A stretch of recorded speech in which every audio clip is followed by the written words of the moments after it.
Hey guys, welcome back to another vlog. I feel like it has been so long since I have picked up this camera to vlog. I just really don't have any excuse other than the fact that I have been really distracted and just kind of taking my time with my newborn. So I haven't even really given you the whole birth story yet, which I'll do in this vlog today. I plan to film just kind of like a typical day for us, in case you guys were interested. You know, kind of my life right now is just hanging around the house, getting him used to or feeling comfortable sleeping. We're just transitioning him out of the swaddle, so if those of you who've had kids know that that sometimes can be kind of a pain. But yeah, I feel like I have a lot of updates to share with you guys, and the first one being this room that I'm in. This is like our living room situation that I don't ever show because it's a lot of our leftover furniture. We didn't really like design this room, if that makes sense. So I have been kind of on this all-out obsession to update this room. It's just been slow. I'm not really like forcing myself. Obviously I have a lot going on right now, but I have gotten a few pieces, so I wanted to share those with you. Okay, so here is the room. I to myself was like, should I clean this area up before I film it? And I'm like, no, this is like what it looks like often, so you guys might as well see the real life situation. But this is what our room, this is like our living room off the kitchen area. So we spend probably 90% of our time in this room just because it's easier for me to watch the kids play with their toys while I'm like cooking or doing whatever else in this kitchen area. Anyway, so if you haven't been following along, I've been trying to make small updates, and the couch is like the main piece in here, and it's very, very old, but I still like it. It's very comfortable. It's been so good to us. But it's just not like the vibe kind of that I'm wanting, but it's fine for now, so I'm not complaining still. The main updates that we got are these two new coffee tables, and I thought that they were really perfect for this space, and I wanted to share them with you because I actually think they would be good for a lot of spaces just because of how streamlined, neutral, kind of goes with a lot of different decor aesthetics. And the other great thing about these is they are very, I don't want to say very, but they are more lightweight than I would say most coffee tables.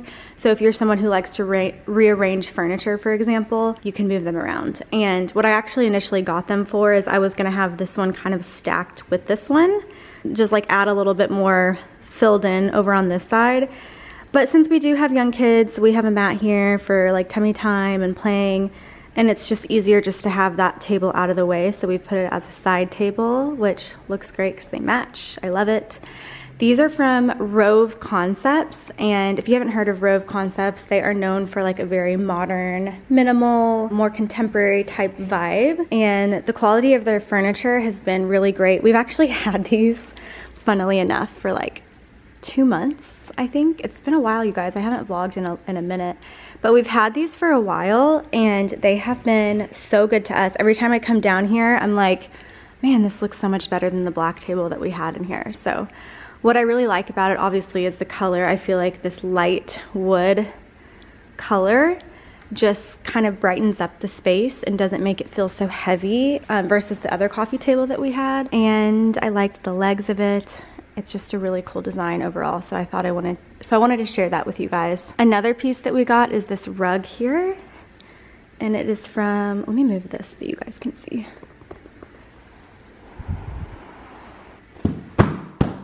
This little mat, by the way, is from House of Noah. We use this every single day because obviously with a newborn, he's on the floor a lot, and this one wipes clean, which is really nice. And Shay's been on it too. It's just more comfortable than like sitting on this rug, for example. Anyway, this rug, and now I just made a line. I feel like now I want to vacuum this to show it to you guys, but this is real life again. This rug is from Rugs USA. It's the Arvin Alano collection.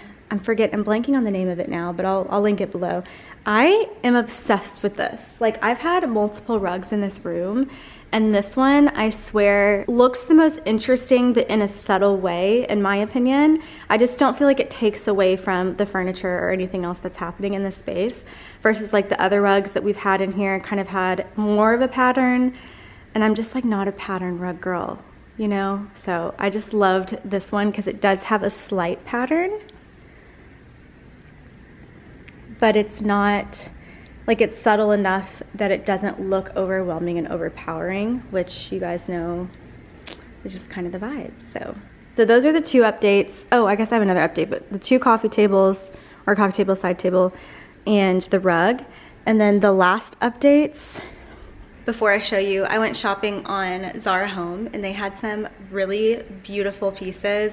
There was one piece in particular that like kind of made me initially start shopping. My friend Dana Duca on Instagram sent me this lamp, the link to the lamp, and I was like, okay, if I'm gonna buy this lamp, let's see what else Zara Home has. And I just did like a full Zara Home haul, which I'll insert that video here. Unbox my Zara Home order with me.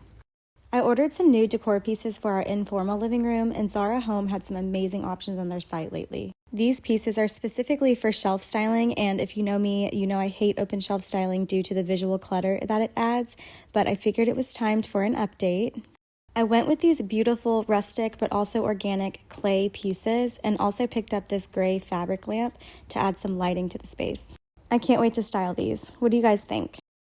So I did place them up on the shelves and I am actually really loving them. So let me show you guys. Again, what you'll know about me is I absolutely hate open shelf styling because I feel like it adds just a lot of clutter. But I actually don't mind these at the moment. So I'm kind of loving how this is turning out. But you'll notice that this is one of the Zara Home pieces that I purchased. This one actually might be the favorite one that I got because it looks like something that you could get just like at an antique place, something really unique, and it's like really good quality, but it's just from Zara Home, which I love. So I think my like new found way of styling shelves is just adding books like this with some interesting ceramic pieces on here. I just think that that looks really cool.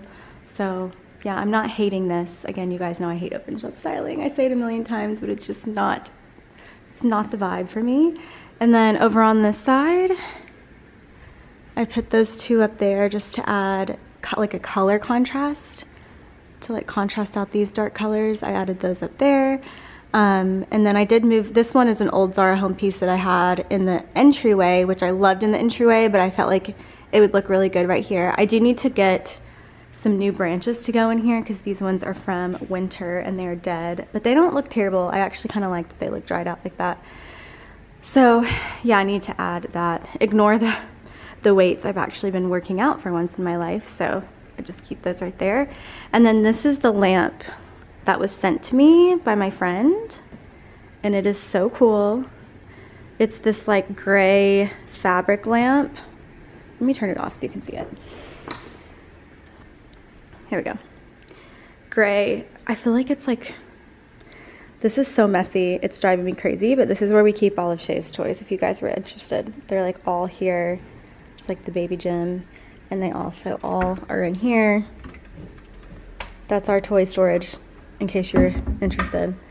But anyway, this lamp goes perfectly, I feel like, with this couch situation, just like the grays in here. And I just really like the shape of it. It's a fabric texture, which I think is really cool. So yeah, we love it. The one thing that I will say about it is the light bulb has to be really tiny, which isn't really an issue, but it's just kind of strange. Like, I don't know, it's just kind of weird. Maybe it's just because it's a European lamp, I don't know. But I've been really into adding lamps to this space. And then I would like to get 2 new side chairs, but again, I feel like houses are never done and you're constantly wanting to change stuff, so we'll just keep it at that. The next thing I'm working on is Shay's having a birthday party in about a month, so I'm like trying to get her invites out. I think we are gonna do like a garden party theme, which obviously I'll share with you guys, but I think like the activity that I wanna do is going to be painting, like having the kids, I'm not gonna like have them all sit down and do this at one time, but I'll have a little station set up with like small, like mini terracotta pots that they can paint, and then they can like plant a flower or plant a succulent or something. I'll have a few out on the table. Hopefully the weather will be good that we can do this outside and not have to do it in our kitchen or whatever. Oh, I just realized what time it was. I need to go get baby boy.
fact, this ball is Rhodes' favorite ball. And I just have it like attached, literally it's just holding on by this little Velcro thing. But he's obsessed with this, and it's literally like, I think it's like $5 off Amazon. So random. These are from the Love Every Play kit, these two. And these rope things are from the Love Every Play kit. Play Gym, I'm sorry, it comes with their Play Gym. And then this is actually from Zara Home that I just thought was easier to move around now that we have a toddler. I love the Love Every one because it comes with all the attachments, accessories, and it teaches you how to play with your baby. But this one I feel like is easier to move around, to play around, to pick up and move. It's just overall smaller, so highly recommend Love Every, but if you want something smaller that you can move and store and do all that, this Zara Home one is pretty nice too.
Okay, you guys, I figured it was time to share my birth story because I've had a few questions about it, and I love hearing other people's birth stories, so I figured I would share mine. It was quite the story, but I feel like, hold on, I think Hobbs needs some water. Okay, so back to the birth story. Man, it's been kind of a long time since I've told this, so I have to like remember all the details on where to start. But it was Sunday night. It was like a Sunday night. My parents were here, thank God. It was 3 days before his actual due date, so we knew he was gonna come like within the week, I guess, usually. So my parents were here so that they could watch Shay whenever we had to go to the hospital. And my mom was making dinner, and I was just working on a little painting for Rhodes' bedroom. His name is Rhodes, by the way, if I haven't mentioned that yet. Rhodes Daniel Wisted is what we named him. But I was working on some artwork for his bedroom, and this is gonna be like a little TMI, so if you don't like these types of stories, then you can just fast forward this part. But I felt like I had like peed my pants, essentially. And it wasn't like a full water break. Like I remember with Shay, I had a full water break. Like you know that's your water is broken. It's like no question about it, and the water just keeps coming out. But this one I was like, I don't know, this was just like a little bit, and I was like, I feel like I just peed my pants, but I don't really know what it didn't really, I don't know. I was just like kind of second guessing myself, so I'm like, maybe this is my water breaking. I just wasn't sure, so I was like, this just seems a little strange. And so I hadn't been this pregnant, granted. So Shay was born at 35 weeks pregnant, and obviously I'm 39 weeks with baby boy. So I'm like, maybe just at the end of pregnancy you just like tend to pee your pants or something. So I'm like, this is weird. But I called my doctor that Sunday night, and I was like, hey, this is happening, like, is that normal? And she said it could be they call it a high leak. So what they wanted me to do is that Sunday night to go into the hospital and get it tested to see if it was amniotic fluid or if it wasn't. And so Taylor and I grabbed our hospital bags, we kissed our baby Shay bye, and we went to the hospital thinking we were just gonna get tested and see like what it is. And as I'm sitting there in the hospital, I'm sitting there thinking like, how embarrassed would I be if they came back and they were like, no, you just peed your pants. Like, you can go home, like, you're fine. And I was like sitting there thinking, like, Taylor, what if we're sitting here for 2 hours waiting for them just to tell me that I peed my pants? Like, it was one of those things that was going through my mind. We get back, they test it. Sure enough, it was amniotic fluid. So I was not peeing my pants. I did actually have a leak in my amniotic sac, I guess. And so they have to keep you at that point. You can't go home. They hooked me up to all the things that you get hooked up to. And she said, you're already in labor, you probably can't feel it, it's like pre-labor, but you could see the contractions up on the monitor. And I was like, no, I do feel that, but I also felt like I was like the girl who cried wolf, because I would feel a contraction and thinking I was going into labor prior. That now I'm thinking, like, I don't know what a real contraction is. It was just kind of like messing with my head. So what they did is they ended up putting me on Pitocin, which is, most of the time people go on Pitocin to jumpstart their labor. So anyway, it's like 6 o'clock at night when we get checked back. We start Pitocin probably at like 9 or 10, trying to like get some rest, because I know it's gonna be like just an intense few hours when I'm like in active labor. And I start to feel contractions really hard at like 5 or 6 a.m. So I'm awake, Taylor's fully asleep, and I'm like, I'm not waking him up until I'm in labor, because I need him to be as rested as he can be. At least one of us is getting sleep. So I'm sitting here like in pain. And so I call the nurse and I'm like, hey, I'm starting to like really feel something. Like, this is labor. And I'm like trying to like breathe through it. I'm not a very loud person. So she's like, okay, yeah, taking her time, she gave me there's like a pain med that they can give you before the epidural. And I just reminded her, I'm like, I just want to remind you, last time things happened so quickly that I wasn't able to get the epidural, so this pain med is fine, but like, we need to be ready to go with the epidural. And she was like, yeah, that's fine. You know, we'll make sure we get that. I'll go ahead and they have to give you a full another bag of fluids before they can give you an epidural, apparently. So then I'm in like real pain, 6 a.m. And I wake Taylor up and I'm like, Taylor, I'm in pain. Like, this is a lot. I think this baby's coming. Things are happening. And so then the nurse comes back in, but like my fluid bag still isn't all the way through. And I'm like, I don't know what to tell you. I'm like, I'm about to start to have pushing this baby out. And she's like, no, she's like, are you serious? And I was like, yeah. And so she went to check my dilation, fully 10 centimeters dilated. She said she could see the baby like crowding. And the epidural still hasn't gone in yet. There's no doctor in the room. She's the only nurse in the room. And she's like, oh my gosh. So she starts like freaking out, calling a bunch of nurses to come into the room. A bunch of people rush into the room. There's still no doctor. She's trying to get a doula to come, because my doctor, apparently the practice that I had was changing shifts. So the one doctor that was coming in, so one doctor had already left and the other one was still on the way in, thinking that she had time because she knew I was, in active labor, but she thought it wasn't going to progress that quickly, because apparently that's not super normal to progress that quickly. I don't know how to explain it. Like, those of you who have a baby, like, you can't stop that baby from coming. Like, the whole time the nurses were like, don't push, and I'm like, I can't not push. Like, I don't understand. Like, what do you mean to not push this baby out? I have no epidural. I'm feeling every single thing happening down there. And so I start to push naturally. And I literally pushed, I think, you guys, like 3 times. Like, I don't think I pushed more than 3 times. And this baby came out.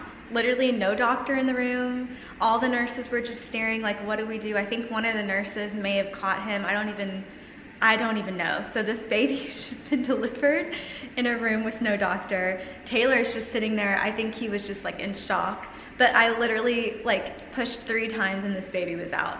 But then the doctor does come running into the room, obviously takes care of the baby, makes sure the baby's taken care of, does the whole umbilical cord thing, and then she has to deliver the placenta.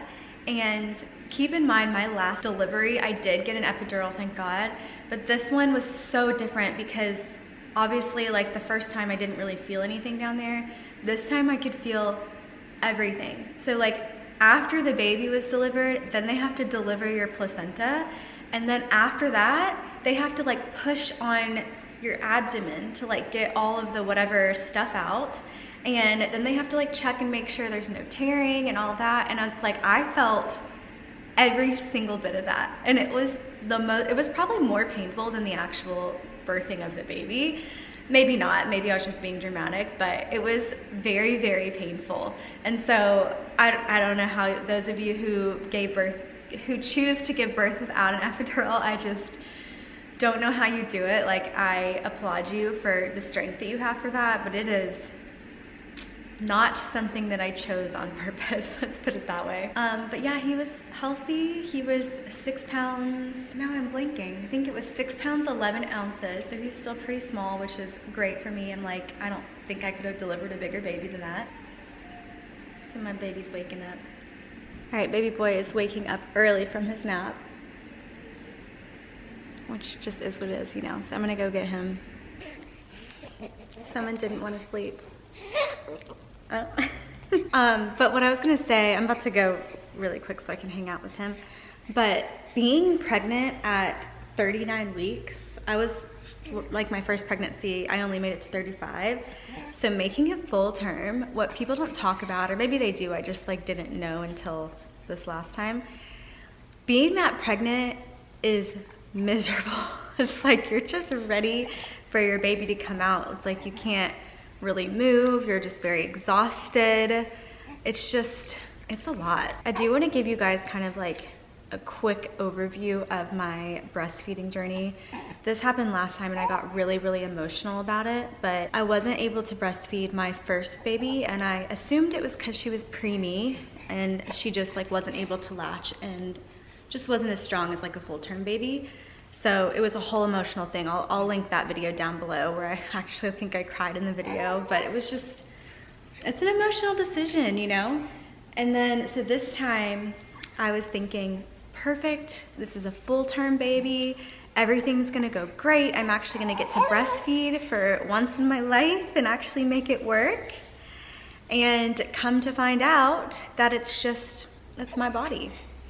My body is not good at making milk. I saw a consultant, a lactation consultant, a different one this time. And she's not a doctor, so she can't obviously diagnose, but she said it looks like I had what you call insufficient glandular tissue in my breasts, just based on the shape of them. Essentially what that means is I didn't have, and we don't, again, she's not a doctor, so she hasn't diagnosed me, but our theory is that I don't have the glands to even make the milk if I wanted to, like if my body wanted to. So that's just kind of a bummer, you know? It's like this baby was perfect. His latch was perfect. He did have a really bad tongue tie in the hospital, but we got that fixed literally the next day. He was 3 days old when we got the tongue tie fixed. And you would think that would help my milk come in, but it never came in. So we are fully on formula. And I will say it is very freeing to not have to worry about the pumping. I did pump for 2.5 months. I'm sad about it. So don't come into the comments saying breast is best, because I am sad about it. I look happy right here, but it was really emotional. Lots of tears were shed, but it just is what it is. You know, some of us can't perform the way that others can. That is that. I'm gonna play with him for a minute, feed him a bottle, and then I'm gonna go get little Miss Shay from school.